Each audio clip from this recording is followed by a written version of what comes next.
promise of thee. Let's take a lifetime. You may live here in the day.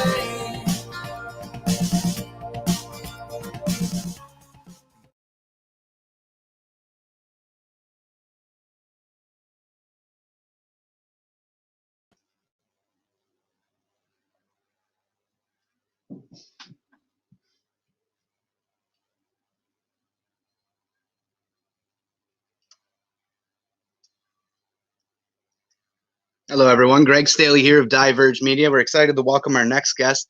He is now the confirmed candidate for Sarnia Lambton. Sorry, my apologies. Everybody, thank you for joining us, and let's welcome Brian Everaert. Sorry about that, Brian. I get no excuses. That was pretty bad. How are you? Oh, perfect. Can you hear me? It looks like we're having a little bit with Diverge Media. I've been around the events lately. I've seen you guys out there. I enjoy watching what you guys do. You're an honest reporting, and I'm pleased to come on with you tonight, Greg. Well, I appreciate that. That's one of the things that we set out to do is cover things honestly and without bias. And believe it or not, that's actually difficult to do with the way things are. We like to do long form live showings of the events we go to, and we've been censored for medical misinformation and then music and different things they like to attack. Basically, there's lots of reasons they can take down a long form event that you cover. So it's difficult to do that. So I do appreciate you saying that. So just for our audience here, could you give us some of the background that you got into politics? My understanding is this is the second go around for you in politics. You were involved in the inception of the party. You ran the first time around. And so this isn't your first go around. You've got a bit of experience, but just walk us through the process of getting involved with the People's Party of Canada and why you are a candidate for Sarnia Lambton.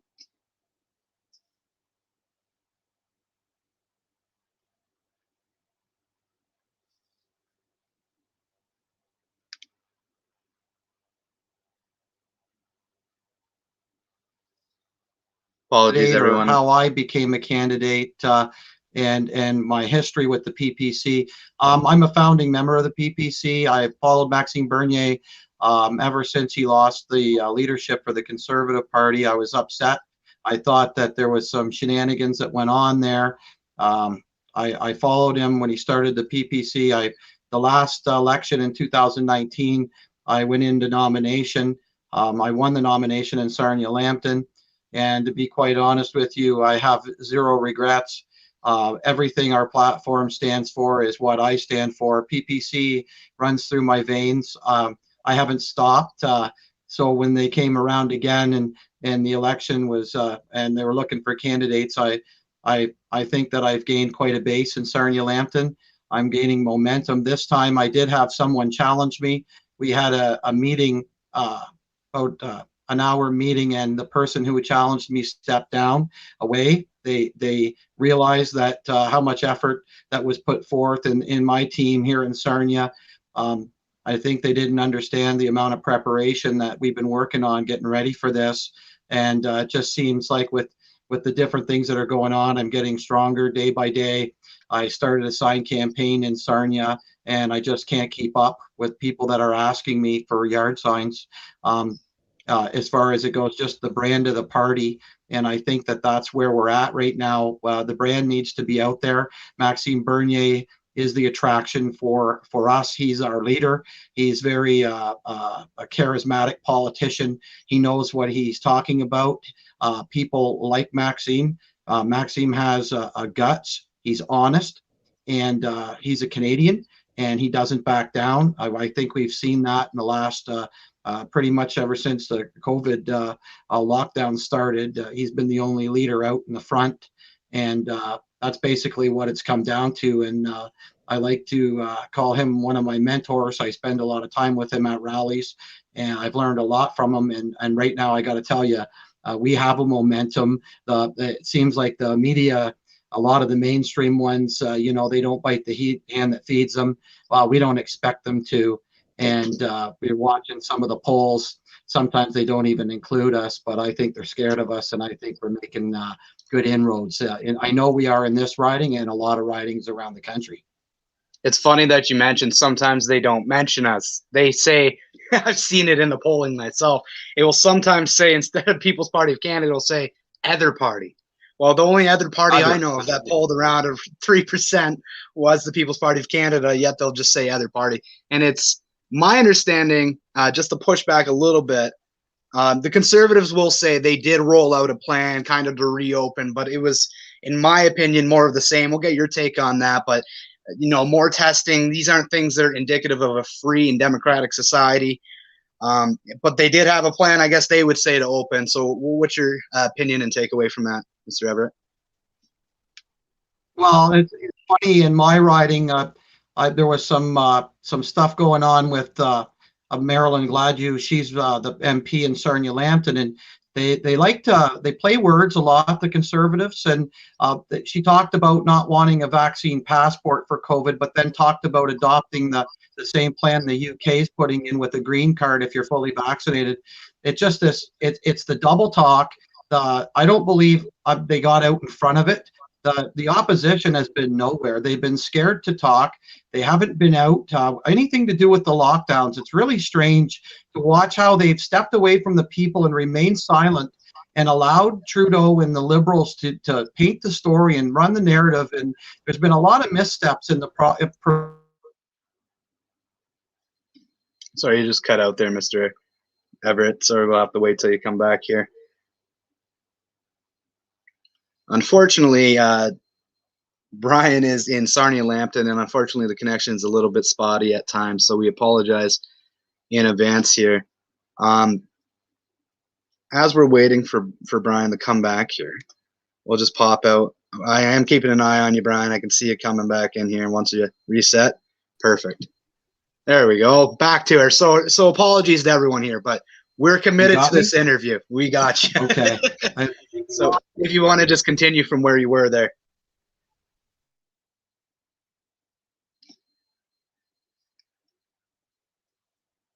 Did we freeze again? Goodness. All right. So I'm going to, as we're waiting for a stronger connection from Mr. Everaert here, I'm going to pull up an article for everyone here. Please stick around. We will work this out. But just some good news, I guess, on the grand scheme of things. As I have indicated before on the live stream, July 27th, I have been summoned to court for my coverage of a No More Lockdowns event in Brantford. But the Justice Center, COVID tickets continue to be dropped by the Crown. So they had 4 more tickets dropped in Alberta and Saskatchewan. So good news coming out. People for things like attending church getting tickets, uncovering their faces, participating in peaceful protest, providing services during lockdowns. These are the reasons people are getting ticketed. So it's good news. 4 more dropped. Let's see. Pop back here. Do we have you? There we go. Yeah, you got me now? We got you now. You know what? It isn't a big deal. And you know what the funny part is? The people who are right, the people who are coming with the PPC, they understand. They know. They're good Canadians. They'll ride with us.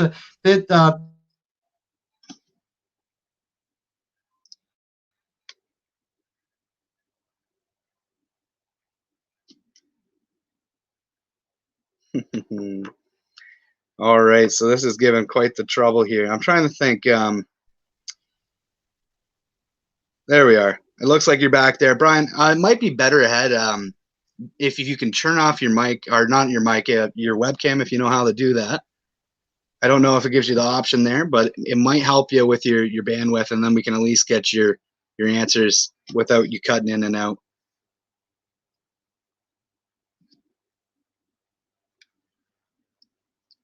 Just look through the comments here. I cannot believe what the COVID. We'll talk about that here.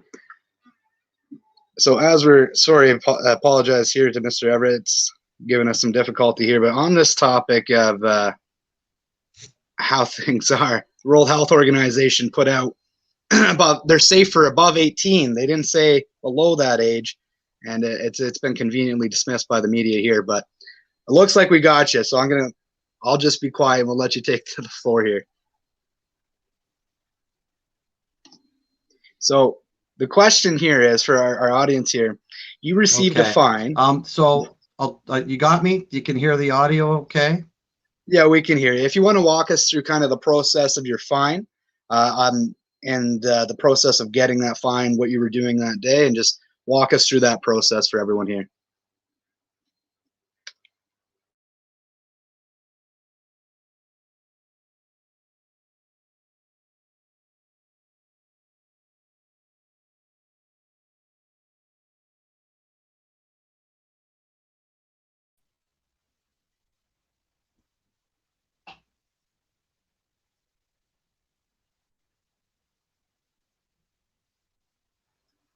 Just go ahead when you're ready.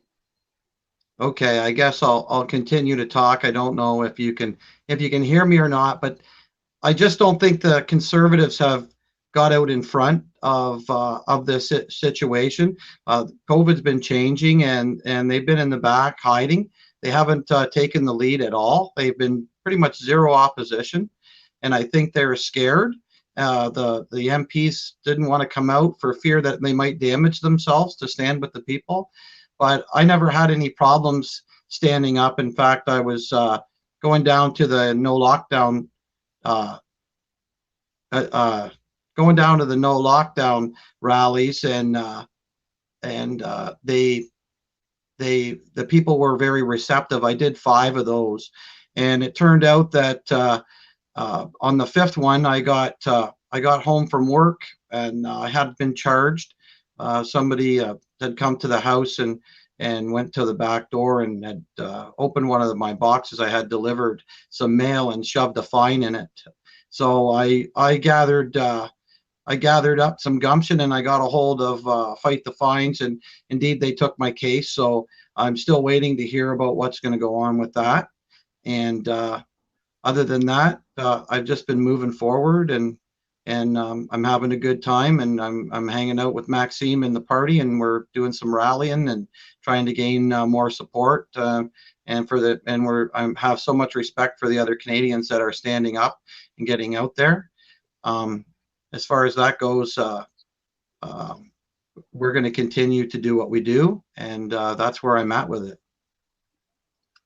Well, it's one of the things you said that I found kind of strange there was that you said your fine was put in a package that was delivered to you. So somebody had to tamper with the package to be able to put that in there. And it's presuming it's somebody like a peace officer that's delivering that, they should know better. Well, they should. Yeah, I should, and I was very disappointed in that. I was disappointed in that. My mailbox, I live out in the country, and I've got a mailbox, and they could have put it in there, or they could have waited till after and came and seen me face to face. And I got to tell you, I support the police. I'm very pro Blue Line, but what they're doing, following orders from people and doing those types of things, and not having the fortitude to stand and face me face to face. And they shoved it in the box, and I saw a little piece of green paper sticking out of the box, and I couldn't believe it that they'd issued a fine that way to me. And I believe that'll be part of some of the stuff when it gets to court. Who knows if it's going to get through it or thrown out, but I'm still waiting to hear about that. But yeah, it was very strange. They opened my mail to put a fine in. I thought that was very unprofessional, and I don't know why they did it. Well, it was interesting for sure. I mentioned I've received a summons now, so this seems to be a reoccurring theme. If you stick your neck up, if you're involved in that either through coverage or through organizing or through speaking, they're looking for you, and they're looking for those people that are vocal, so they, in my opinion, can make a representation out of you. But I'm hoping that in my case, like I've been honest about it, I don't want to go through this process. It's a pain in the rear end. Everybody knows it. The process to me is itself the punishment. Like, I don't want to have to deal with the stress of this. You got to still know your stuff, right? You still got to know how to argue all this stuff. It's not fun. And I'm hoping that I say I'm going to argue it based on the charter. Here's my business license. I'm media. I was there in a media capacity. If they're trying to say, well, you weren't there in a media capacity, my wife and kids were there. She was 8 months pregnant. We have one vehicle. So if we want to go down this path, I mean, who's going to determine what's okay for me, right? But this has been the biggest thing for me and the biggest frustration. And one thing I've been honest about is I said, regardless of where you stand with the People's Party of Canada, there's one federal party that is very adamant that lockdowns wouldn't have happened or wouldn't have continued like they have under the Conservatives, Liberal. It hasn't mattered what government is in power. We've seen both sides of the aisle wield the power in a way that's abusive, in my opinion. But what's your take on that? Why is it not every federal party speaking? Why does it seem to be these parties are content with almost like a new normal, as you would say, and it's almost like a Stockholm syndrome where we can't say that this can't go on anymore? It seems to be lacking in Canadian society of just, this is weird, it's not normal, it's not right, let's get back to living. We're so concerned about dying, nobody's living anymore. But I'll let you take it away. Well, I think that a lot of the politicians in typical fashion are being told to be quiet. I think they're scared about opinion polls if they were to step forward. I believe at times that they're all on the same team, it seems. It's hard to find the opposition right now in the federal government. And it almost seemed like even provincially, you watch Doug Ford, at the start he was out there in front of the cameras, and then it was just this one day I remember seeing him, he almost looked like a deer in the headlights, and it was just strange how everything turned. And I really think it's public opinion, but if you look at it, I got to say I'm extremely proud of the people that have been out standing up. It isn't, you mentioned, you came back and mentioned about how hard it is, and it is hard on you. You get people being critical of you, but I'll tell you what, history counts, and the people that stand up for freedom, I don't know if you can see it, but I've got this document right here, and this document right here is the reason why we're doing that. And we can't allow people to tread on that document, because once you do that and you let that go, it undermines. I always talk about the people that landed on the beaches to make sure that we stay free here. And I just don't understand. I've been trying to figure out and spending a little bit of time figuring it out too about the opposition parties and why they're so quiet and why they're not recognizing that our rights are being stomped on and standing. Like I asked a number of times, I was at the rallies in Sarnia, and I called them out. One of my lines, I was up on the mic, I said, please be quiet, everyone in the crowd. And I said, can any elected officials please raise your hand? And no hands went up. And I told the crowd that. I said, there isn't any hands up. And that's a shame, because the people that are down there at the rallies are the Canadians that are taking that stand to turn a blind eye to what's been going on and trying to fit in with the masses because you're worried of what someone's going to say about you at the water cooler at work, or somebody who doesn't agree with what you're doing. That doesn't help anything. I think we have to have both sides out there and talked about. And right now, there's a lot of quiet on the side of different issues, whether it's to do with vaccines or whatever it is. And I'm not, maybe I'll stick away from saying that because of course they censor, but people need to step up and not be afraid to speak up in your beliefs, because I think that, they've taken it too far. And I had a Zoom call last night with Maxime, and we talked about that and he got right out there to be arrested. And what a mistake for Pallister to insult Maxime Bernier like that in Manitoba. I couldn't believe it, but I'm going to tell you one thing. They sure did beef up our support, and they're coming out of the woodwork right now. And I think the more they try, because they're so arrogant and they think that they own the whole place and that no one else's opinion counts. Well, I've got some news for them, that I'm getting busier every day, and it's because of their inaction on freedom. And if they want to keep on doing that, and we get an election coming here shortly, we think probably in the fall, maybe sooner, but there's a lot of support. Like I said, I ran out of yard signs. I got a bunch more coming in tomorrow, and a lot of those are spoken for. So if the Conservatives want to lay back in opposition and the Liberals want to keep playing the cards they're playing by taking the Canadian freedom away, they're going to get a big surprise. when the election rolls around. People are upset, and I'm going to tell you something. They understand the media attack on the PPC that happened in the last election doesn't hold water anymore. You see the lawsuit that Max has and is going through with the Kinsella affair. It's been proven. There was some new news that came out with some contract documents and things like that. So I'm very, very confident that we're seeing. Let's clarify that. Conservative Party headquarters were the ones that paid out for the smear campaign. Contracts came out and were revealed in the Globe and Mail, I believe, if I'm correct. Yeah, that's correct. So, I mean, it's there. They claim, oh, they didn't sign this or that. But if there's smoke, there's fire with that story. And it's clear we're looking at something. I don't know if you recall back in a past election when the NDP took a bunch of seats in Quebec, and they came in, and it was a big surprise that it happened. They even had candidates that didn't even show up for debate, didn't do anything, and they won their seats. And I just have a feeling right now that our brand is solid.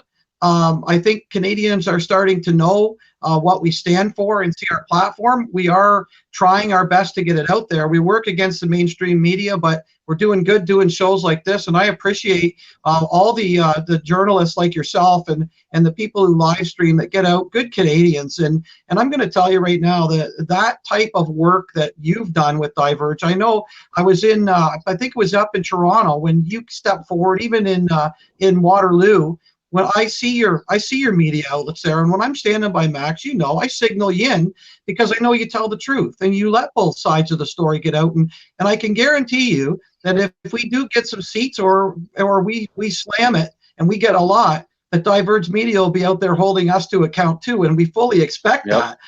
And, it's about doubly so because you've said all the right things, right? So for sure, right? It's a sweet thing. Looking for, there's a real embedded stench, I like to say, that's in the House right now. We have the government passing bills 1:30 in the morning trying to ram things through about censoring us. When you got a government in power that's showing they're sending signals of tyranny, and they're trying to silence their critics online. We've got an issue, and I'm begging and pleading with Canadians.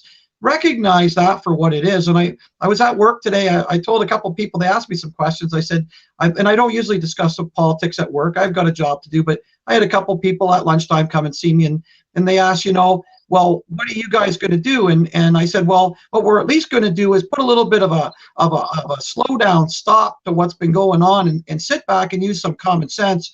And I told them, you elect me in, you don't like me, get rid of me. But what we have right now is a disaster. These people are elitist. They're in control. They don't want to relinquish anything. We've got issues with our lab in Winnipeg. They won't give us information. Like, we're looking at some stuff right now going on that I would never have imagined a couple of years ago to watch go on. And I'm begging the Canadian public right now to give the PPC a shot. Get in there, put us in. We'll slow it down. And we'll bring everybody on board. And they asked me about policy, and the funny part about our policy is it's a Canadian policy. It's very dependent on our nation making its own decisions, whether it's gas and oil, running pipelines from out west. We're all about that. And then tonight I got a little bit of news from yesterday. Someone said to me about the Enbridge pipeline. Now the tunnel they're going to build, they're going to hold it up with environmental study. So it certainly depends on that. And I just see our wealth is created in the natural resources in Canada. And when we take that wealth away and the transfer payments go away, the left-leaning people who are against gas and oil have no idea. They lose their health care. They lose their health care. Our social programs in Canada are dependent on our gas and oil, lumber, our timber and potash out in Saskatchewan, you name it, our water, everything. And they just don't look far enough ahead and see the unintended consequences. So I want the Canadian public to know that they have a chance to save the country in this election. I don't think there's going to be much after that. If we let the UN and other outside entities dictate our decisions, we're the breadbasket of the world for resources. And I think, like, we have 37 million people in Canada. We're very small, but we have it. We have what everyone wants. And if people don't understand that there's some outside influence there, they don't want us to have what they want. They want it. and they want to decimate us to be able to get it. So I think we need to really think clearly as to what we do, and for the sake of the kids, people's grandkids, what we've lived is going away quickly, and it's very scary. And I put myself out there, and I'm standing tall, and I'm trying to get it done. But we need everybody's support, and that's where we're at right now. Well, it's unbelievable what this government's been doing. If we're just talking about the Liberal government now taking the Speaker to court, we have censorship bills coming down the pipe. We have more debt than both world wars combined, and yet we have an extreme push for environmentalism. One of the articles I did, Brian, I don't know if you read this one, but the Supreme Court judge that was tied to the constitutionality question of the carbon tax, Wagner, he spoke at an event as a special guest that is sponsored by UN environmental groups. So these are the kind of decisions being made on the extreme edges. There's some major issues happening in Canada, and you're not going to hear them from the mainstream media, who CBC $1 billion plus annually, and then 600 million to these other outlets, who many would be insolvent if they weren't receiving these funds. So you talk about that big picture, and I want to post this question to you. Well, to me, from the outside looking in, 10,000 foot view, one of the things that's unique about the People's Party of Canada is that obviously the candidates are very passionate, but they're not elitist in the sense of coming from, like, it's always lawyers, or it's very niche professions that seem to run in a lot of parties and that get involved. To me, the People's Party of Canada is informed, everyday average people, not unintelligent, intelligent people, but just average everyday people that are fed up and really want their say now in government. That's my take, 10,000 foot view. But what is it to you? Well, I think you're right. I think we just had a new candidate confirmed in Chatham-Kent Leamington, Liz Valley. She's a mother. She's a fitness trainer. She's got passion. She loves her country. That's one example of it. And you're right. I'm an iron worker by trade, and I've been with politics my whole life, interested in it. But you're right. We are your neighbor. We are the people, and that's what the House of Commons means. It's the common person. We've gotten so far out with this elitist group that they surround themselves with protection, and it's almost like it's easy to be in opposition. They kick their feet back and they just pass it back and forth, the ball, and everyone's connected somewhere. And that's why I'm talking about that clean sweep. And I want to kind of bring something up about when you're talking about that. That is an excuse that you're going to hear in the election. You're going to hear the very people who have you in the situation we're in right now talking about inexperience and, oh, how do we have these people run the country? Well, let me tell you something. The people that I went out to the convention last year, and the people I get on Zoom calls with that are people in the PPC, have your back. They're smart, they're intelligent, they love their country, they understand that we need to keep our money in Canada. They don't have ties overseas. We don't have people who are just going to be stringing money out from your pockets and taxes to help somebody else when we don't even have clean water for our Aboriginals in the country. It's just insane what goes on. These are the politicians that are up there now. Like, give me a break. Justin Trudeau, really? They talk about all their privilege, and this guy's the most privileged person in the country. Son of the Prime Minister, Pierre Elliott Trudeau's got a Mercedes in the garage. He marches around like he's some higher up or on the same level as everyone else. He's an elitist, folks. Don't let that fool you. And Canadians have to get out of that mode where they just accept it. And they've got people so far discouraged that they don't think they can change it. But I'm telling you, it's changeable, and we're seeing it right now. Your vote counts, and you know what? We have the right people in the PPC. I love whenever I'm around the PPCers, I feel so good because I know they all have intentions to help. They're all like-minded, and they're like your neighbor. They're like the person you're at work with.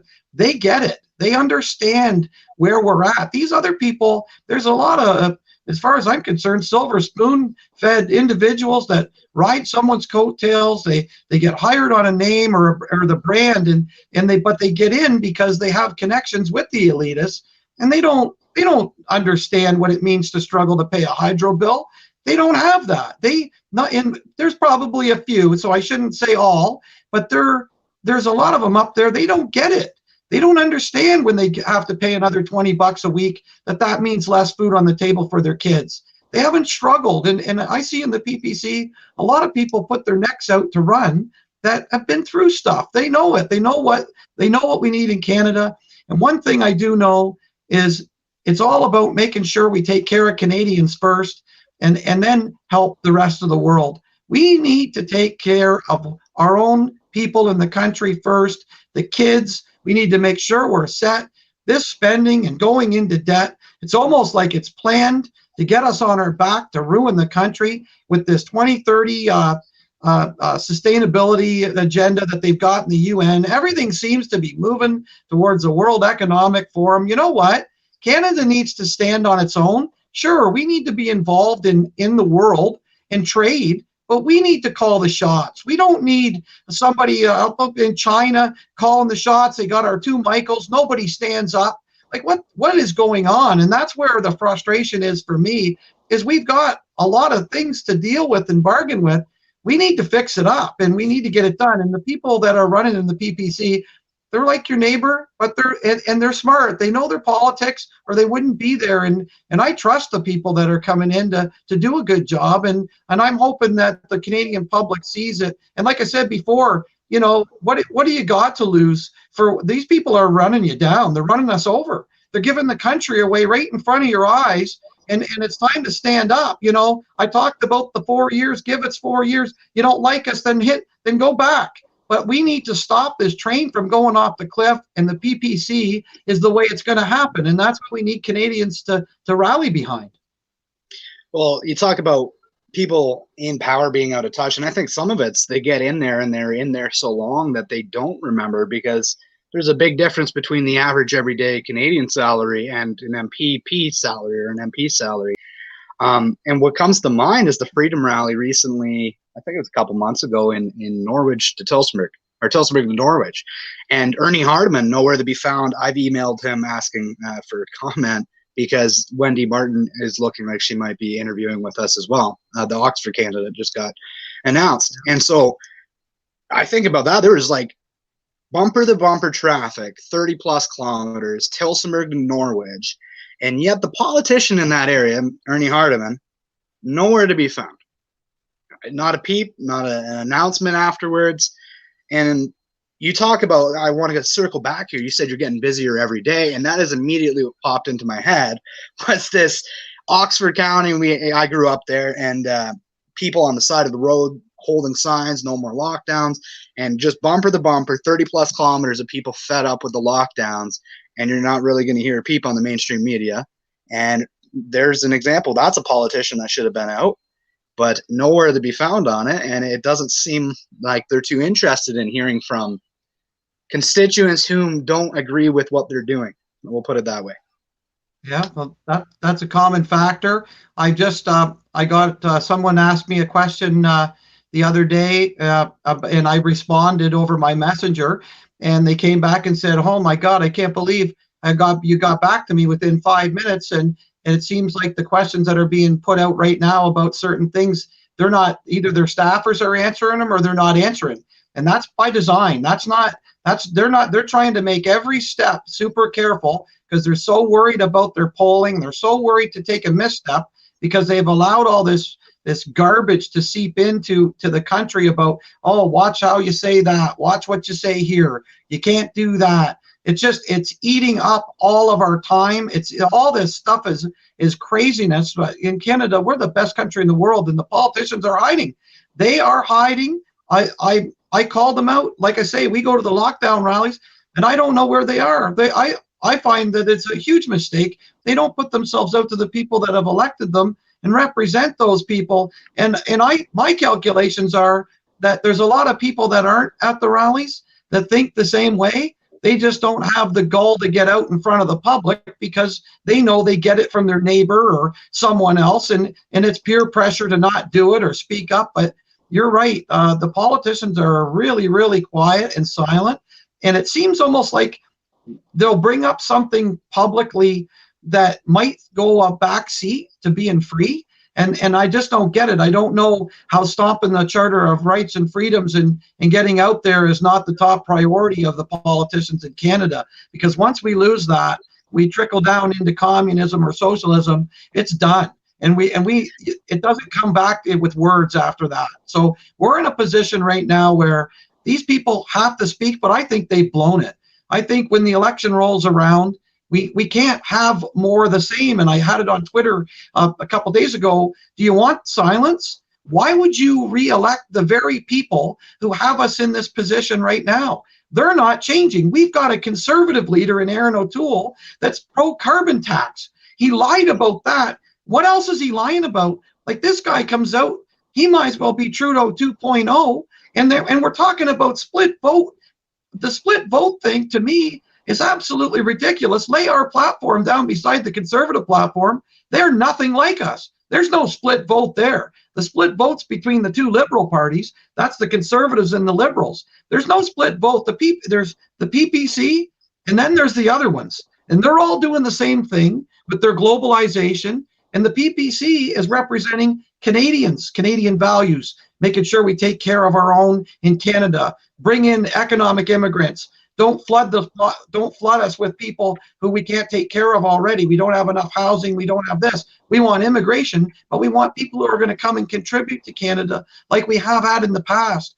And of course, for refugees, people who are in trouble overseas and need help, yeah, we'll be there. That's what Canada's all about. We're the best country in the world. But people got to speak up. The people are getting elected. They're getting paid to sit there and do nothing and pretty much ignore the wishes of the boss, which is the people and the citizens of the country. And I'm hoping that people are catching on to that and we move forward and get some good representation in there because the country needs it. My opinion is we definitely need people that are unabashedly unashamed to just speak what they believe is true, whether or not you agree with them or not. I think the Canadian landscape desperately needs people that are willing to speak truth to power, whether or not it ends up being correct or not.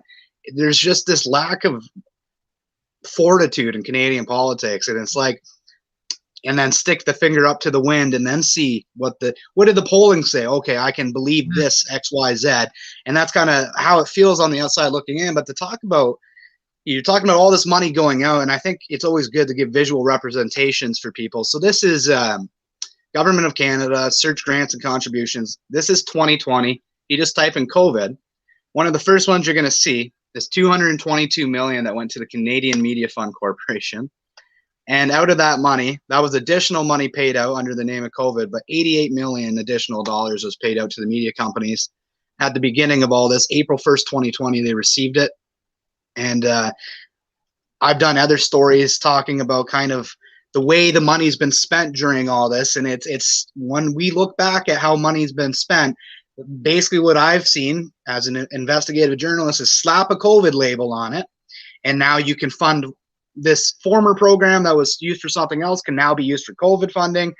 And then a bunch of new programs came out. One of the ones I covered was something called the Reaching Home program, which was a homelessness program that they basically slapped a COVID label on, and now all the funding was able to be used for anything COVID related, as long as it met this criteria, and including and not limited to hiring doctors, nurses, sanitizers. So I've reached out to the City of Toronto, but to no avail, asking for a cost line by line breakdown. But this is the kind of stuff that was $340 million that had been committed that way, and that's just one program. And you talk about the amount of money that's gone out. If you just go to that open grants and contributions and just go 2020 or 2021 and just sort by value, you can start with the highest values, $600-700 million going to foreign development banks that they get to decide how that's used. I did another article, the Aga Khan Foundation, where Trudeau vacationed. Basically they gave $200 million to the Asian Development Bank. Seems like they have nothing to do with the Aga Khan Fund, but the Aga Khan Development Foundation is a partner with them, and every single one of the trustees that was responsible for the funds of this project that received to the Asian Development Bank had work or volunteer ties with former Aga Khan Development Foundations organizations. So it's like, this is kind of how the government runs. It's grease the wheel. Who do you know? Arm's length, person of a person of a person. At least that's my takeaway. And it's frustrating because I don't think Canada's broke. I just think we're really crappy with money. I'll just get your take on that. Do you think it's just do we have a spending problem in Canada, or is it an income issue, or is it a bit of both now with the aggressive debt spending in the last 16 months that we've seen from our federal and provincial governments?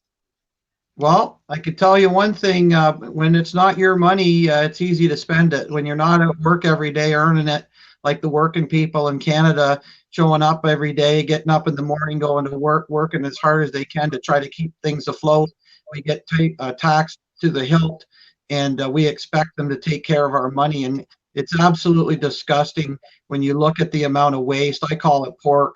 It's the same thing. It's waste, and it's craziness the way that they file money out of the country. It just, you wonder where it's going. One thing I always question is who's on the other end watching, and that's an issue I have as well. Like, you're showing all this money going out, but you never see when it gets there where it goes. It's always just, we gave this much, we gave this much, but there's no accountability for when it goes out of the country.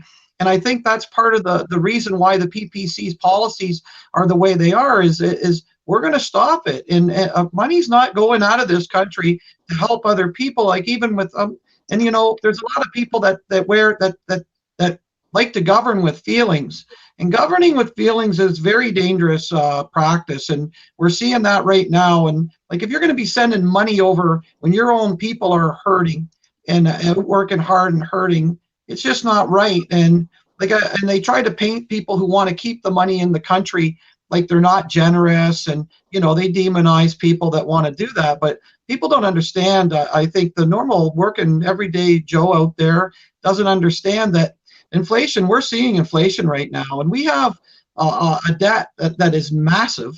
And back in the 80s, the interest rates went through the roof. People were handing their keys in for their homes, and a lot of people lost everything. And history repeats itself when you're behaving in a reckless way of spending and not having any accountability. And this thing about just printing more money will come back to haunt us. And in fact, if you look at commodities right now, and you go on, you look at the price of soybeans or corn. Soybeans are up around $18 the last time I looked. And I know that the normal price, you'd get 11 to 12 bucks a bushel or so. But right now they're up there sky high, and that's our food. So if you look at the way that they're doing it, the amount of spending, the amount of debt, when inflation hits, your food prices go through the roof. A lot of times you cripple your economy because nobody can afford for parts or anything else to expand. Everyone's behind the 8 ball with debt, and it can collapse a country. And in fact, Canada is in a very poor position right now because of Justin Trudeau and his government spending as much money as all the other prime ministers combined over the past year. And that's a fact, and it's a scary thought. And they talk about the guaranteed income, and it's almost like they have this plan to get us so far down the hole that we can't recover, and it gives them an excuse to do this big reset that Mr. Trudeau liked to talk about, and let it slip out of the bag. Well, he didn't slip it. Opportunity. Exactly. They're going to use COVID. Oh, let's do a big reset. Let's not let this go to waste. Well, what they're doing is they're crippling the country in front of our eyes. And like I said, I beg Canadians to pay attention. Like, it breaks my heart to watch the one-sided media, the omission that's in the media. They'll give you some of the facts. They don't give you the rest. It's not Canadians' fault. It's the fact that, like I say, we have bought and paid for government-funded media. And the people aren't getting the true story. And I beg people, get online, do some research. Don't accept the criticism from people. They might call you whatever they want because you're doing some research. You'll find some things there when you go looking for them that are facts and truths. And we have to face those facts. Walking with the blinders on to this government and the spending is just going to take us down even worse. And as far as I'm concerned, we don't have a long time to make sure that our kids see what we've seen and have the freedom that we have. We're very unstable. They can say whatever they want. They're not going to, it happens overnight. We look at a country like Venezuela, on top of the world with oil. They had tons of resources. They got a poor government. People come in and run that country in the ground. And then pretty soon they were going through garbage dumpsters and stuff, trying to find food. And I'll tell you, 5 years ahead of that, you could ask the people over there whether they thought that would happen, and they tell you that you're crazy. And that's what happens, is it happens in a flash. And we don't have a lot of time left in Canada to preserve what we've got. And that's what I mean. I'm being quite honest here right now. We need change. We need people to rally behind the Canadians who are standing up to fight for them, and that's the PPC and Maxime Bernier. And I just can't say it enough. They need to read the platform, get on board, and help us to save what we have. Well, let's touch on that a little bit deeper. And again, I'm trying to drive this home for people, but this is just 2020. If you just type in and search grants and contributions, sort by value, $930 million handed out on December 16th to the Global Fund to fight AIDS, tuberculosis, and malaria. So we're doing vaccines for the world, I guess. And you can go through here and you can see exactly where it's going by value. And you start, again, what you said is, I think the perfect way to describe that is they'll tell you how much is going out. Like, here's the lump sum, but they're not going to tell you line by line breakdown. Hey, 90% of it was administrative or went to salary of a bloated administrative staff, and then X amount went there. Because, for instance, they could say legalese, 80% of these funds go to the administration of vaccines. Well, that could be technically true if I'm paying somebody and 90% of my expenses are occurred there to administer. Like, it doesn't mean it went to all that. And so where is the money getting used? And if you ask yourself those logical questions, do we really think our government, who we know has been wasteful time and time again, is being diligent with foreign aid when they send lump sums of $900+ million to do things like this? Do we think they're being diligent in ensuring that that money is being used wisely? And so that's one of the things that definitely the People's Party of Canada is, they really set themselves apart on. In the first election was the foreign aid, and you touched on it, where it's not seen as compassionate. You're called names and different things. You're even called racist for talking about immigration issues, supply and demand issues that result from immigration policies, very real issues to people that live in areas that are affected by that. So what's like for you, why is it so different on the PPC side? Why is that so radically different, where you take such a different stance on foreign aid compared to a conservative NDP or a Liberal Party? Because I think on the other side they would say things like, if I'm being the devil's advocate here, Brian, but we have to do this because it's the right thing to do. We need to do foreign aid because it's the right thing for our security, maybe. Or they won't say nation building, but like, this is the kind of thing that goes through my head. It's, we need these relationships, right?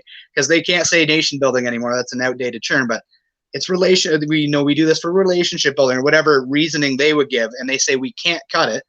I actually looked at a Bill and Melinda Gates Foundation funded foreign aid site talking about that, and they said we can't afford to give up what some parties are calling for. And they actually brought up the Conservative Party talking about their 25% reduction after the PPC laid out theirs, and they said that's way too much.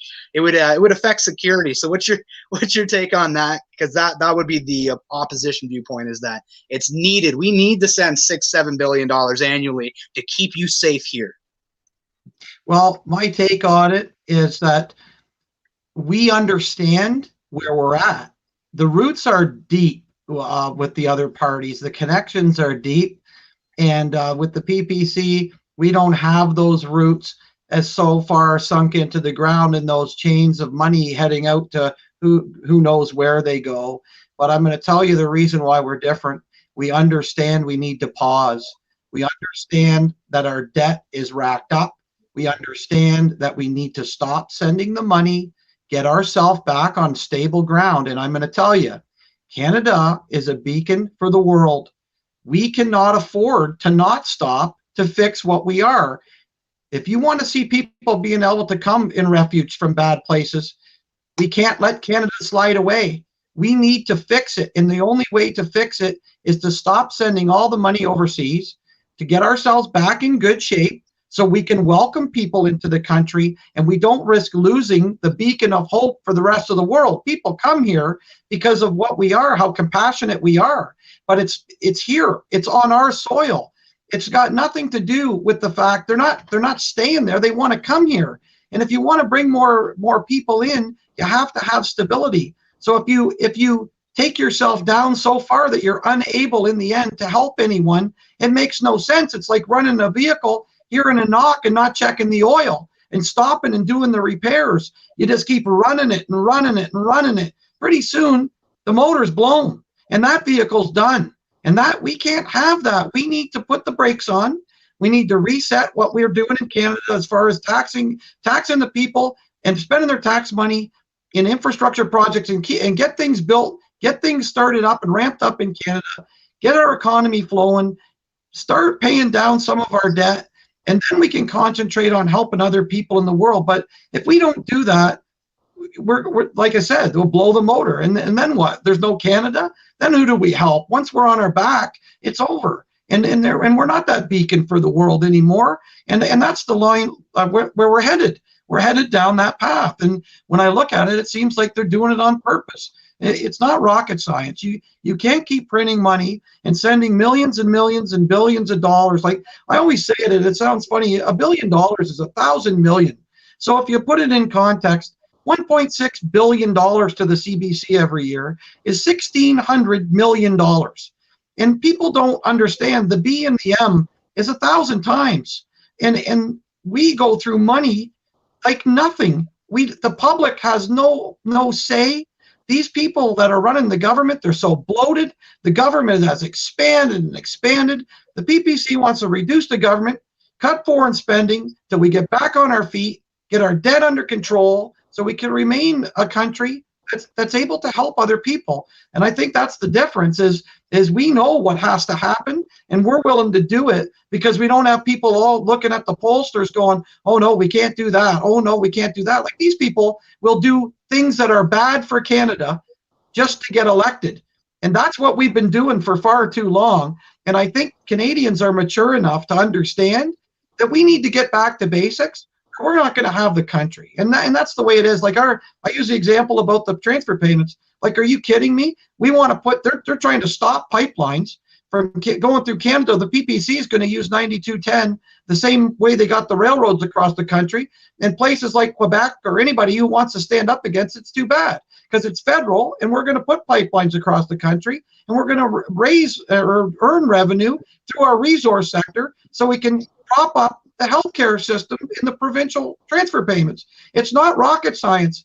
When you don't have stuff coming in, you're done. You kill your social programs. And I say it, you want to continue to run down the climate alarmist path and you want to try to knock out our pipelines and oil companies and resource sector, you're going to lose your healthcare. You're going to start paying for your own healthcare. The social healthcare will not be offered if we continue down the path with climate alarmism. We're gonna put ourselves right in the poorhouse, and people need to realize that. So I think the difference is we know you got to have maintenance. It's like a car. You have to have maintenance on the country. If you keep on running it without putting oil in it, taking care of it, she's not going to last. And we're there right now. So I think that's the contrast.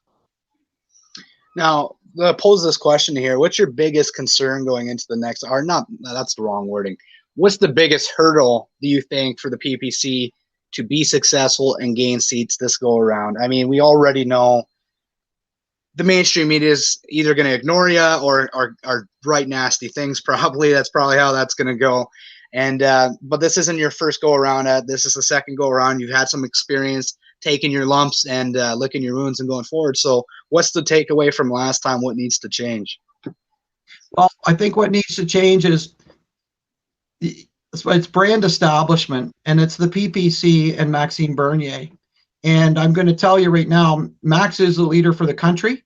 Max is a true Canadian. He's amazing what he's done in the past, and I think it's the branding of the PPC. We need to get the PPC out there. There's a lot of people that don't even know who we are because the media doesn't want them to, and they're the everyday people. And you know what? It's not their fault. So our responsibility as candidates and EDAs and even headquarters, I think, and they're doing a really good job of it with the tour that Max is on, is get the stuff out there. If you look behind me, the brand is what I'm selling because I've watched so many elections where they really didn't have somebody I thought that would be fit. but they seem to keep on picking the color of the sign, and it's maddening, really, when you think about it. You have good people who get into politics, and if they don't have the right color of sign, they don't ever get up there. Well, I'm going to tell you, purple's the right color, and that's what we need to establish. We need to let people know what our platform is. We need to make them understand that we have good leadership, good organization skills, with that we're going to be there. We need to get back to people when they call us. We need to get out there, knock on doors. I know that's a cliche, but it's true. We need to, every chance we get as candidates and members of the PPC, we need to try to sign other people up. We need to talk about the policies at the dinner tables. We're out socializing. We bring it up. We got to do all that stuff, and everything has to line up right for it to happen this time around. But I think that when they arrested Maxime Bernier in Manitoba, they made a big mistake. And we felt the turnaround then, and people were upset. It shocked them, and they launched our brand. And right now, our brand, as far as I'm concerned, is the absolute best brand in federal politics, because it's honest. And you know what? We don't have any black marks on us or stains, because we haven't had the chance to get out and show anybody what we can do. And I think we're at an advantage right now because of that. I think people are tired of it. And if our brand is put forth to the people and the public the right way, I think that we have the right people in place, and the candidates are great, but the brand needs to be known, and we're working on that. And anybody that wants to help us do that, all you got to do is get a hold of headquarters or get a hold of your EDA or riding association, connect with someone, and we'll get you to help, because I think a lot of people are starting to see it. I know the signs that I've got out in Sarnia, there was 150 of them taken out over the last 2 weeks. So they're in yards right now. And I hear it all the time. Oh, senior signs. But I get calls every night for more and more. And it's because people are starting to understand. We do care. We are the answer to this madness of not being listened to, people wasting your money, this elitist type of a thing where they don't get who the boss is. And as long as people understand, the PPC knows who the boss is. The boss are the people that get up every morning, go to work. They want to raise their kids in a safe environment. They're the boss. They're the ones paying the bills. And that's what I believe the candidates of the PPC will shock a lot of Canadians. We get in the House of Commons. What a refreshing thing that will be, to actually hear some questions that count, expose, and get to the bottom of what's going on. And there's no doubt in my mind they don't want us in that house, because guess what? That's where you start digging, right? So the Canadians want the answers. They want to know what the truth is. Probably some bad stuff too they're going to hear, but you know what? It's going to come out, and we're gonna turn it around. And we have Canadians' backs, and we're just asking for them to give us a shot and let us get in there and expose what's been going on and clean it up, fix it up, put a little more money in their pockets, get some stuff rolling, and make sure we don't lose this great place. And that's what I think the biggest hurdle is making the brand get out there so people trust us. And they damaged us when they did the Operation Cactus last year, or in the last election. Sure, they damaged us, but that's not going to float now. We've stuck around. People know it was a scam, and so they're going to have to do better than that. You know what? They can't, because we have the best policies, we have the best platform, we have the best people, and we are the most enthusiastic. You see us out there at the rallies, you know how we are, and I think the public's catching on to it too. So as long as we get our brand out there, I have faith in Canadians. They get it, they understand, and they know it's time. So that's where I'm at with it. I think we're going to do well.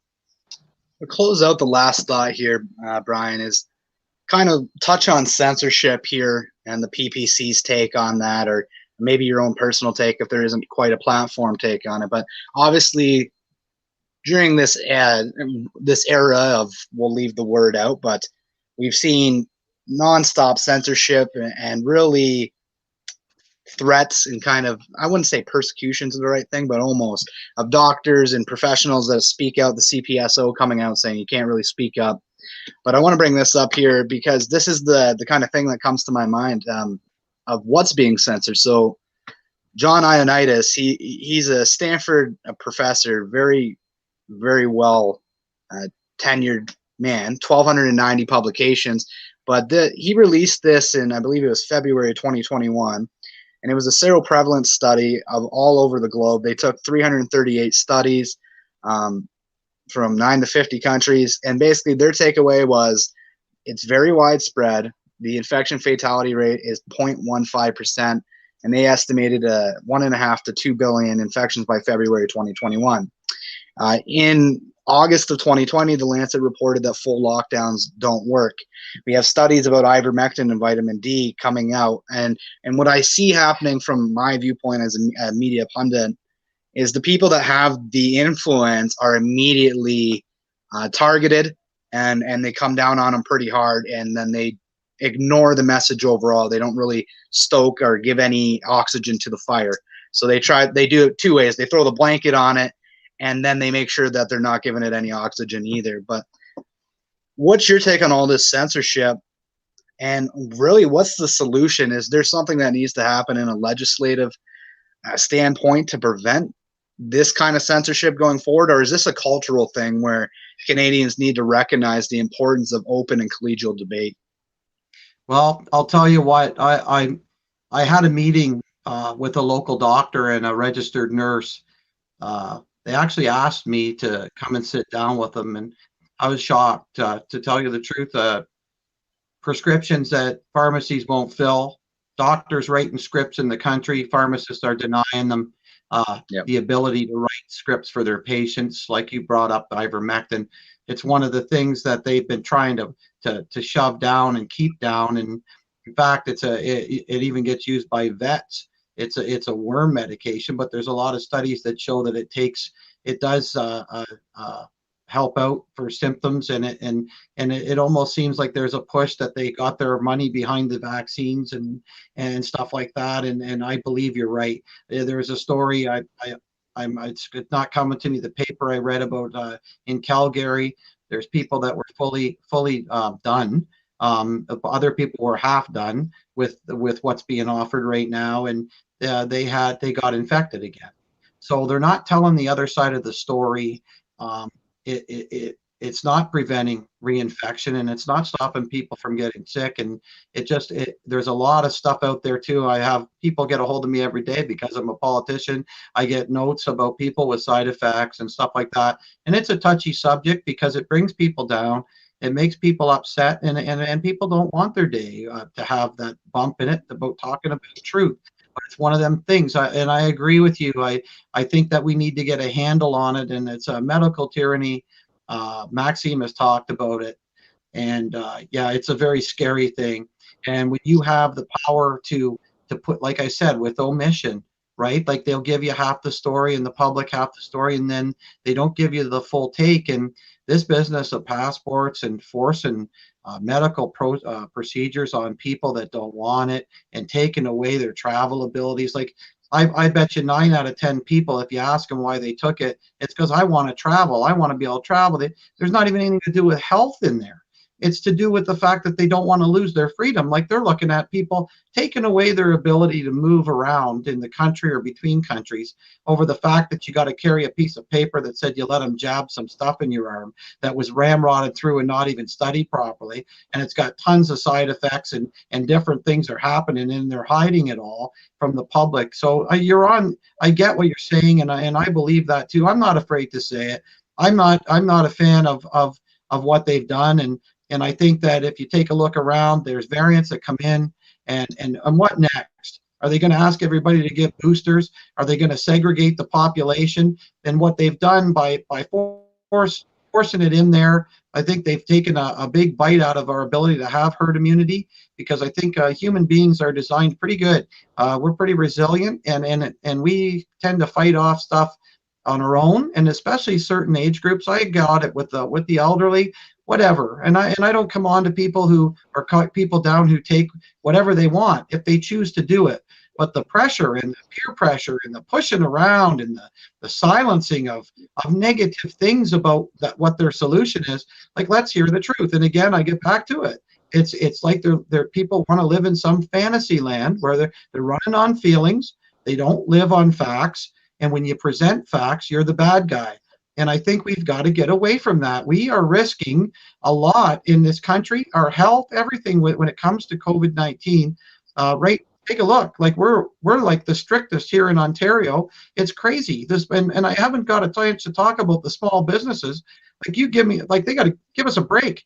they've devastated people's lives, their dreams and hopes over something that, and as far as I'm concerned, your odds of perishing from it were slim to none. And they turn around and they nailed our society to the ground and our way of life.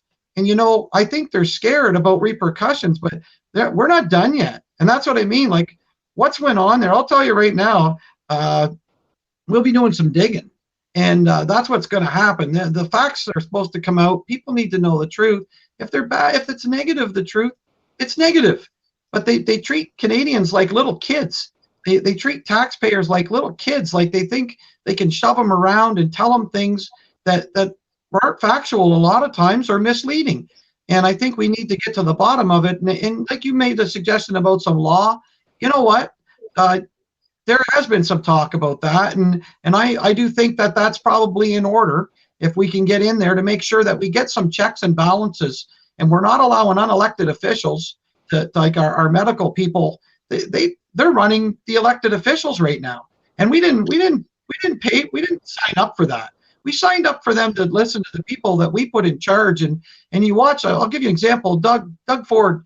He talked about, well, if you don't listen to the high-end health officials, and then we watched one on a hot mic say they say whatever's written down on the piece of paper. Well, who wrote it down? Who's making those calls? So is it them, or do they have somebody behind the curtain, so to speak, that's calling the shots? Because it's super troubling when I heard that. That right there was one of the main things that turned me off of their solutions. It made me take a good look and do a little bit of checking of what was going on. But I think you're right. When you talk about legislation, we need to fix some things, and we need to make sure that the truth comes out. And right now we've got adverse things happening, and I don't think we're hearing about them. I think we should be hearing about them. And I talked to the doctor. He talked about misdiagnosis and all this other stuff. Like, there's a whole line of stuff, and I get it. People are tired. They want to get back to their normal life. But when they extended the Emergency Act till December, that's what they said they did. I got a bad feeling about that. And like I say, I'm not too keen on mail-in ballots. And it just seems to me that as long as we've got the COVID thing going, that they're going to try to pull what they pulled in the States. And I stand against that. I think if we can go to the Walmart, we can go to the polls. And sometimes I wonder if they want to keep things going so they can get us all out there on the mail-in ballot. And that's another issue we can discuss at another interview if you want to do that. But I think there's a lot of reasons why things are being done the way they are. But I can promise you, if you want some honesty for a change in politics, you want to get out there, you want to vote for your PPC candidate in your area when the election comes, hold our feet to the fire. We don't care. We're honest. We're good people, and we're going to come and we're going to fight. We're going to fight the people that are there now to get in. We're going to fix it up, and we're going to get back to business in Canada. That's where we're going to stand. Well, I appreciate the interview here. We're going to end it out on, we're currently in the midst of creating a documentary ourselves called Lockdown Canada, which is aiming to tell the other side of the story, is the harms that the lockdowns have caused, the people that have been hurt, fined in the process. Obviously going to talk about some of that. Mark's truck and then in Saskatchewan broken into numerous times since this all kicked off. Numerous fines that way. People have been reaching out from all over the country with their stories, and it's blowing me away with how many people have come out of the woodworks to tell their story. I'm going to show a quick trailer here shortly, but just know that we are looking for stories. If you have been adversely affected, if you had suicidal ideation as a result of lockdowns, not being able to see family, if you lost your home, if you lost your business, if you lost your job, if you lost a loved one, were unable to attend the funeral the way you wish you could have with family, we want to hear from you. If you've been, again, if you've been fined, maybe you think it's a small part of the story, and it might be, and we have a section planned that's going to kind of be like a TED Talk portion where we read through a bunch of these stories with names. But we're in the process of this. We're reaching out to some big names here, and hopefully things fall in place. But we got doctors that seem like they're interested in talking. We have politicians that we've had interviews with that seem like they'll be interested in coming on the record. So putting this out there, Lockdown Canada, I fully expect us to be in a situation where we're talking lockdowns and restrictions again come end of fall, and that is why we are putting out the documentary to show the harm And I'll cue this up. It's a one minute trailer for everyone here, and then we'll say goodbye. We all have to answer the call of duty. This is service.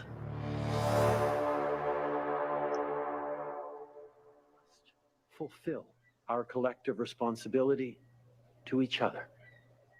Listening to public health rules is your duty. Staying home is how you will serve your country and how we will all serve each other. How well we do this right now determines where our country will be in 2 weeks or in 2 months.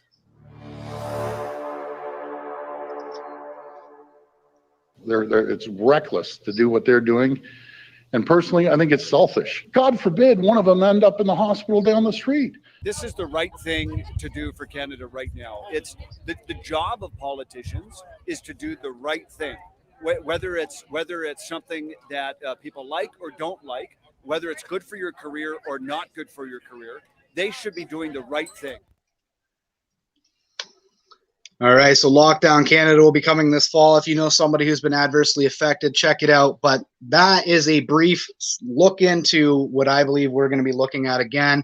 There's a party, a federal party, that's standing against lockdowns and not half in against lockdowns. They seem to be all out against lockdowns, and that's the People's Party of Canada. Thanks for joining us, Brian. Right on. That is your candidate for Sarnia-Lambton. Go ahead. Sorry. Up on the delay, but yeah, thank you so much. Keep it up, Diverge Media. I've surely told a bunch of people about you. You do a good job. You do a great job, a fair job. And I'm just so happy you asked me to come on. And anytime I'll come back on again. And I'm sure there's other people that'll be joining up with you if you ask for some interviews. But thank you so much. We've got to have journalists like yourself out there that are fighting to get the truth out to Canadians. And whenever I have a chance to get out there, I jump at interviews like this because I know they make a big difference. They're huge. They deliver the message. And if we can get some more facts out to Canadians, get the truth out, that's what we need to do.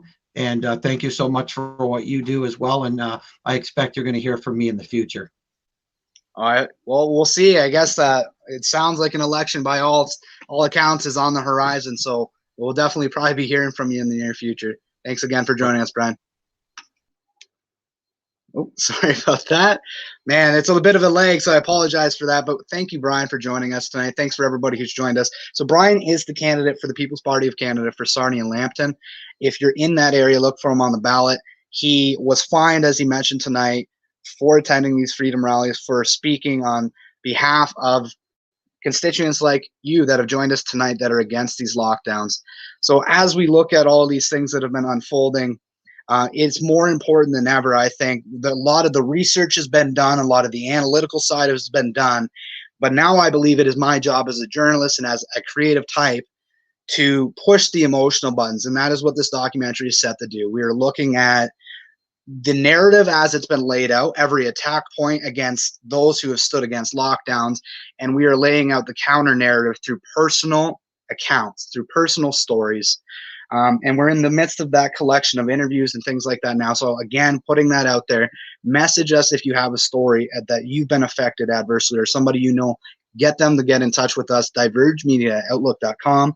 If it is more, you're more concerned about privacy concerns, divergemedia@protonmail.com, or you can message us directly on Facebook. Thank you, everybody, for joining us. And once again, thank you to Brian Everaert for joining us from Sarnia-Lambton. Thank you, everyone, and good night.